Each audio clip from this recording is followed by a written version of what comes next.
So many of us have this one habit that feels totally normal, but it could actually be a serious threat to our health, and that's eating dinner at 10 p.m. In this explainer, we're going to break down Dr. Paul Manicom's really practical guide for kicking this habit, and honestly, reclaiming your health. Just how big of a deal is this? Well, get this. A recent survey found that a staggering 90% of people eat dinner around 10 p.m. Dr. Paul draws a direct line from this single habit to a huge health crisis, warning that it's a key reason India is on a fast track to becoming the diabetes capital of the world. All right, so here's our game plan. First, we'll dig into the problem itself. Then, we're going to tackle the 3 biggest challenges you're likely to face: your own body, your social life, and all those real-world logistics. And finally, we'll talk about why this change is so incredibly important. So let's get one thing straight right off the bat. The issue isn't just about calories or the type of food you're eating. The real problem, the game changer, is when you eat. Just by shifting that one little thing, your dinner time, you can have an absolutely massive impact on your health. So what's the solution? Dr. Paul calls it time-restricted eating. And the idea is pretty simple. Finish your dinner before sunset. Now, this isn't some fad diet. It's a total lifestyle shift. The goal is to get your meals in sync with your body's natural internal clock. The one that controls your sleep, your digestion, everything.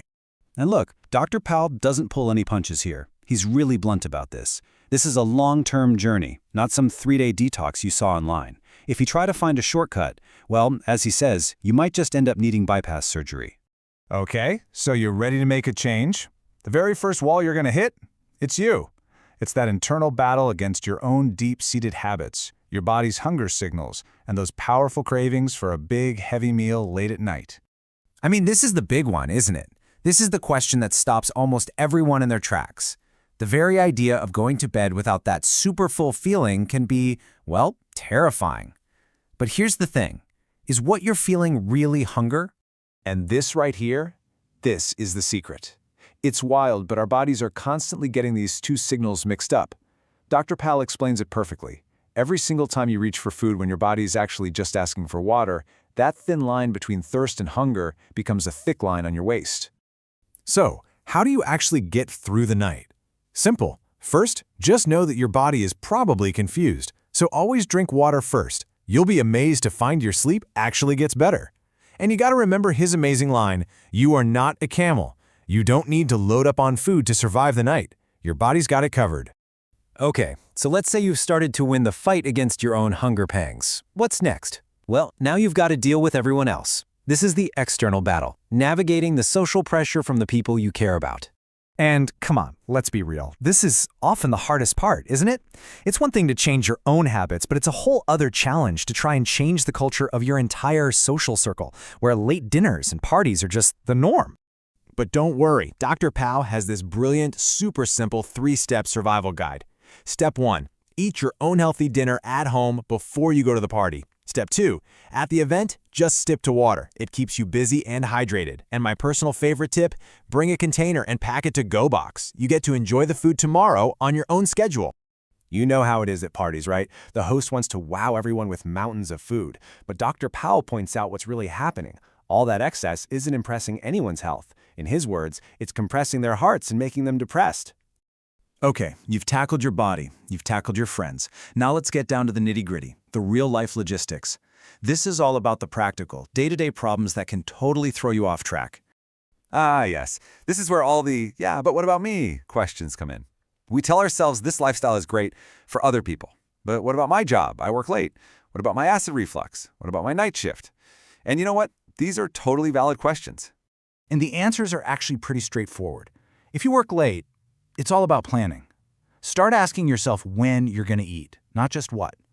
If you struggle with acidity, you just need a little patience. It takes about 6 weeks for your body to adjust. And for all you night shift workers, the exact same logic applies. Just make your eating window fit into your awake hours. Simple as that. I love this story. So a friend of Dr. Pal's was complaining, "But if I pack my dinner, it gets so cold." And Dr. Pal's response was just perfect. Blunt but perfect. He said, "Please get an insulated lunchbox. If not, insulin will put you inside the box." It's a funny line, but man, it's a powerful reminder of what's at stake. All right, so we've spent a lot of time on the how to do this, how to handle the challenges.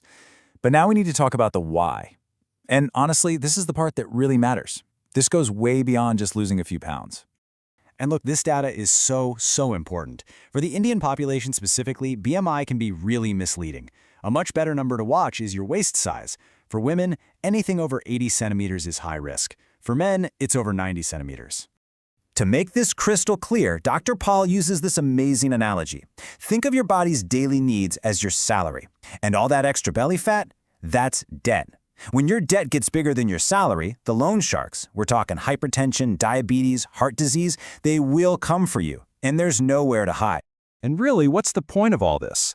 It's not about trying to live forever. It's about something so much more important.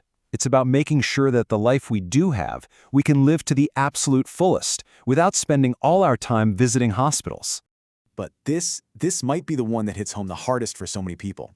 Dr. Powell says your health isn't just about you, it's a responsibility. Especially if you have young kids, he says it is your damn responsibility to stay healthy until they're at least 18. So, okay, we've laid it all out. We've talked about the problem, the solutions, the challenges, and exactly what's at stake. The focus now shifts away from all of this and directly onto you. And that's why we want to leave you with this one simple question. If you do decide to make this change, what is your reason? Is it for your health? For a better quality of life? Or is it for the people you love? Find that reason, and you'll find all the motivation you need.